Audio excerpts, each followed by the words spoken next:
Dilakukan penggelepan untuk modal caleg, sehingga bank merugi senilai ratusan juta rupiah. Terdakwa Nisdiarti divonis majelis hakim dengan pidana penjara selama 2 tahun 4 bulan juru sidang di Pengadilan Negeri Palembang.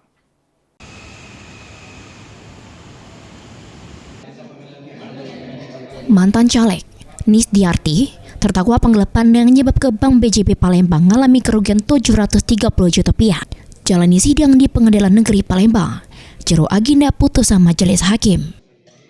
Jero amar putusannya, majelis yang diketuai Idi Il Amin menyatakan terdakwa Nisdiarti sudah terbukti secara sah sama meyakinkan bersalah melakukan tindak pidana turut serta melakukan penggelapan.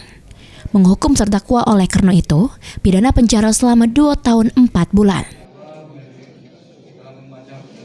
Menjatuhkan pidana kepada terdakwa Nisdiarti SE di oleh karena itu dengan pidana penjara selama 2 tahun dan 4 bulan hingga menetapkan masa penangkapan dan penahanan yang telah dijalani oleh terdakwa di proses pidana yang dijatuhkan.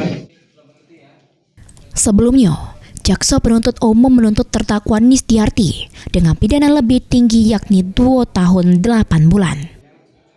Heru Wahyudi, PAL TV.